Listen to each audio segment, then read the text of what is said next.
सुरू झाली नव्हे, जेव्हा याची तारीख जाहीर झाली त्यावेळेस मला शंभूराज देसाई यांनी फोन केला होता. मकरंद पाटील पण तिकडे होते आणि ते म्हणाले की 2 मतदार जे आहेत त्या मतदारांवर कधी काळातला पूर्वीचा 5-10 वर्षाचा कुठला गुन्हा काल 1 दिवस आधी दाखल केलेला आहे आणि यांना अरेस्ट करणार आहे. तर मी पोलीस अधीक्षक तुषार जोशी यांना फोन केला.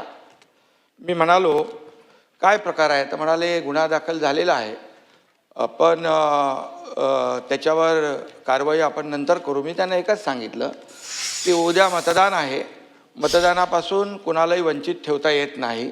उलट कोर्ट देखील ऑर्डर करतं की मतदानाला पाठवा म्हणून. तर अशा परिस्थितीमध्ये जेलमधूनही येतात मतदान करायला.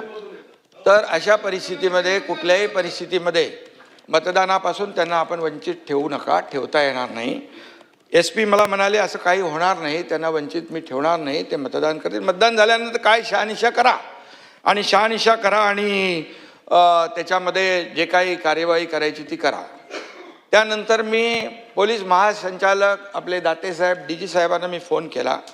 फोन केल्यानंतर मी त्यांना सांगितलं अशी अशी घटना त्या ठिकाणी, अशी निवडणूक आहे आणि मला थोडी शंका आहे की तिथले पोलीस अधीक्षक हे 2 मतदार जे आहेत, कारण बहुमत इकडे या बाजूला होतं शंभूराज देसाई, मकरंद पाटील आणि या सगळ्यांकडे, आणि हे मतं कमी करण्यासाठी आणि त्या निवडणुकीमध्ये विजय मिळवण्यासाठी, पराभव करण्यासाठी या लोकांचा अशा प्रकारचा प्रकार होऊ शकतो. तर DGनी त्यांना फोन केला आणि DG मला म्हणाले, मी त्यांना फोन केला आहे, मी तुषार जोशी यांच्याकडे खात्री देखील केली की मला DG साहेबांचा फोन आलेला आहे आणि मी कुठल्याही परिस्थितीमध्ये अशा प्रकारचं याला मतदानापासून आमचे लोक थांबवणार नाहीत. मी त्यांना सांगितलं तुमचे लोक तिकडे गेटवर थांबलेले आहेत अशी आमच्या लोकांनी माहिती दिलेली आहे. तर तुम्ही त्यांना सूचना द्या, इन्स्ट्रक्शन द्या की मतदान झाल्यानंतर तुम्हाला जी काही कार्यवाही करायची ती करू शकता तुम्ही, परंतु मतदानापासून वंचित ठेवणं हा गुन्हा आहे आणि मतदानापासून वंचित ठेवणं हा लोकशाहीचा खून आहे आणि लोकशाहीचा गळा घोटण्याचं काम बिलकुल करू नका, अशा प्रकारचं मी त्यांना सांगितलं. ते बोलले असं काही होणार नाही.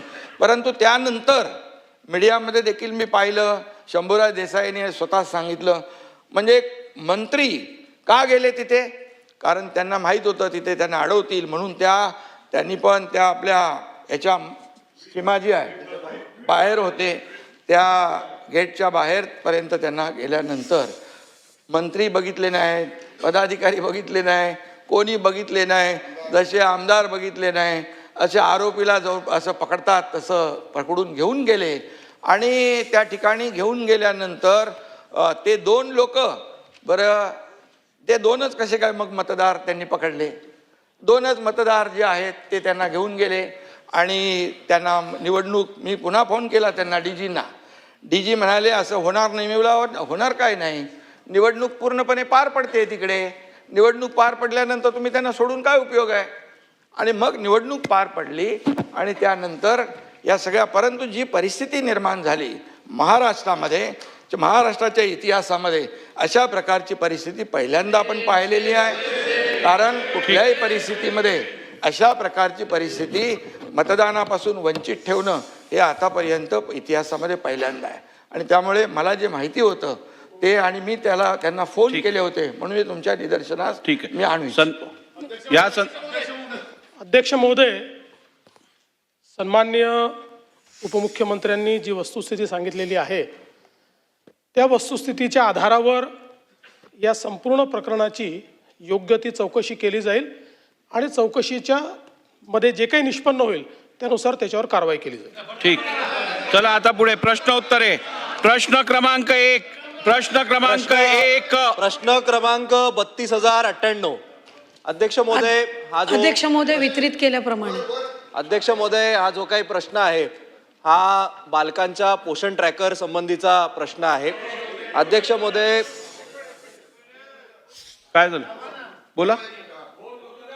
अहो मी तुम्हाला संधी दिली आहे, तुम्हाला बोलायचं नसेल तर पुढच्याला देतो. आहे हा बालकांच्या पोषण ट्रॅकर संबंधीचा प्रश्न असून मला ते सांगतात बोला. आणि अध्यक्ष महोदय, ही जी काही बातमी आलेली आहे, ही बातमी जी आहे मला ठरवू देते ना. आता तुम्ही खाली बसून ठरवणार का कोणाला संधी द्यायची? काय आहे? बोला.